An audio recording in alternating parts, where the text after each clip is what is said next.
Hablemos de la Sony Alpha 7S4.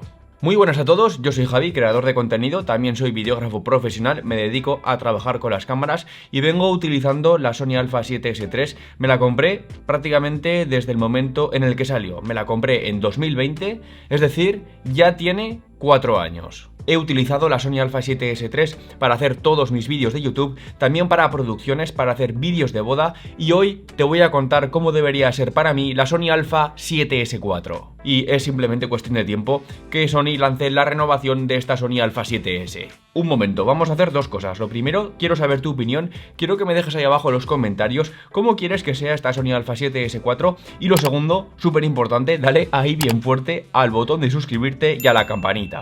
Vamos al lío, ¿por qué es tan importante la renovación de esta Sony Alpha 7S3? Si te das cuenta, la última Sony Alpha 7S3 marcó el estándar de la gama más alta de Sony en la grabación de vídeo. Te hablo de características como la grabación con todo el sensor full frame en 4K a 120 fps, bueno, alguna vez me lo habéis dicho, tiene un recorte de 1.1, pero para el caso, patatas. Puede grabar en 422 10 bit en logarítmico, puede grabar internamente en All Intra y externamente en RAW en 4K a 60 fotogramas por segundo. Y es que si lo pensamos, para vídeo, aunque hayan pasado 4 años, esta cámara sigue estando en la cúspide. Han salido cámaras más nuevas como la FX3 o la Sony FX6, pero no dejan de tener el mismo sensor y el mismo procesador. Es decir, tienen estas mismas prestaciones que te he explicado. Vale que la FX6 tenga filtros ND integrados o que la FX3 tenga un ventilador, pero al final, como te digo, pueden hacer prácticamente lo mismo porque tienen el mismo sensor y el mismo procesador. Estoy súper contento con la Sony Alpha 7S3, es una gran cámara, la uso prácticamente a diario, de hecho es con la cámara con la que me estoy grabando ahora mismo, pero eso no quita que haya mejoras que me gustaría ver en la Sony Alpha 7S4. Lo primero, sí que me gustaría ver un sensor con mayor resolución, yo creo que 6K sería un buen equilibrio por lo que te voy a explicar ahora mismo. Me gustaría que dejara grabar con todo el sensor en OpenGate, me parece un aspecto mucho más flexible para poder reencuadrar en edición y adaptarlo a contenido vertical u horizontal.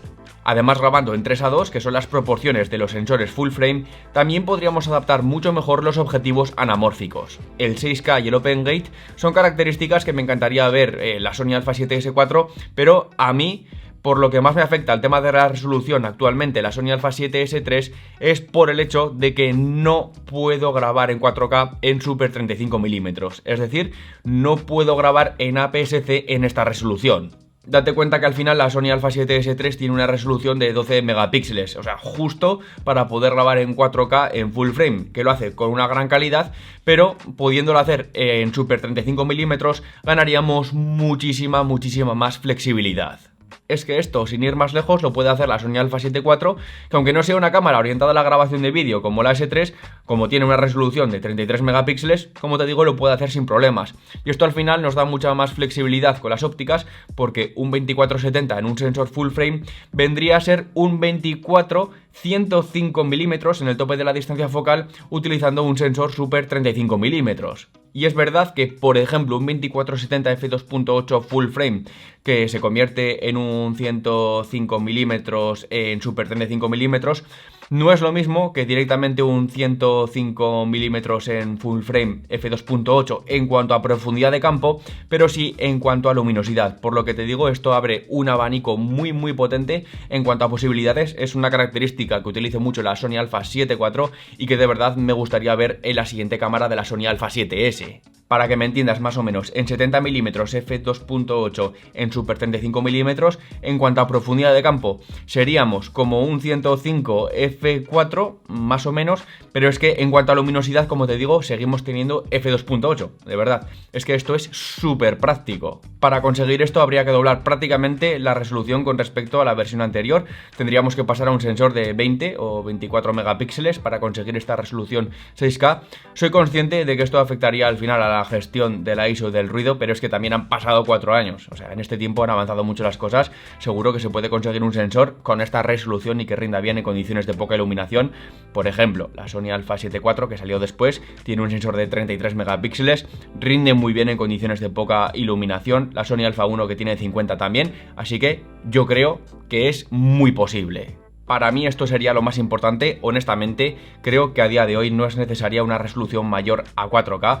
Date cuenta que al final, pues la mayor parte del contenido se consume en vertical, en dispositivos móviles con pantallas pequeñas, y lo que de verdad me importa es poder grabar, repito, en Super 35 mm en 4K. No hemos hablado de la tasa de fotogramas por segundo. Yo creo que el avance natural sería aumentar esta resolución y seguir manteniendo esta tasa de 120 fotogramas por segundo, aumentándola cuando grabamos en 4K. Yo creo que 240 sería un gran avance. Por otra parte, me gustaría ver otra mejora en la Sony Alpha 7S4 en el tema de los códecs. Es verdad que la Sony Alpha 7S3 está muy bien porque permite grabar en All Intra. No he hecho en falta grabar en RAW internamente, pero sí que me gustaría ver algún códec intermedio. Yo creo que con que introdujeran la posibilidad de grabar en ProRes en 422 10 bit estaría genial. El códec ProRes tiene la ventaja de ser un códec muy fácil de manejar. Soy consciente que para esto necesitaríamos unas velocidades de transferencia más altas. No creo que sea posible con las tarjetas actuales, con las TF Express tipo A y las SD UHS 2, por lo menos para grabar en 4K 120 fotogramas por segundo. Por eso también estaría genial la posibilidad de grabar externamente en USB tipo C. Agilizaría muchísimo el flujo de trabajo esta grabación externa por USB tipo C, y desde luego dejando la grabación externa por HDMI en RAW para los encargos más exigentes. Luego, en el apartado físico, reconozco que hay margen de mejora, pero habiendo salido la Sony Alpha 9 III no creo que haya muchas sorpresas. Lo más probable es que mantenga este mismo cuerpo, botonera, diales, empuñadura, pantalla y visor, exceptuando los botones para la ráfaga y el enfoque. Y lo mismo en cuanto a conexiones y tarjetas de memoria. Tiene pinta que mantendremos TF Express tipo A y SD UHS 2. Esto te lo cuento porque sí que es verdad que a mí me gustaría ver una Sony Alpha 7S4 que tuviera una mayor pantalla con más resolución, pero como te decía, habiendo salido la Sony Alpha 9 III, no creo que esto cambie sustancialmente. Puede ser que esto sí que lo veamos en la renovación de la FX3, que al final son cámaras más enfocadas a producciones de vídeo. Así que esto para mí sería lo principal: poder grabar con una resolución 6K con todo el sensor en OpenGate, poder grabar en 4K a más tasa de fotogramas por segundo, poder hacerlo además en Super 35 mm en modo APS-C, disponer del códec ProRes y poder grabar externamente por USB tipo C. No sé, yo creo que estas mejoras estarían genial. La Sony Alpha 7S4 con esto sería un bombazo. Déjame ahí abajo en los comentarios cuáles son las prestaciones que te gustaría ver a ti. Dale ahí bien fuerte al botón de suscribirte y a la campanita. Yo soy Javi y nos vemos en la próxima.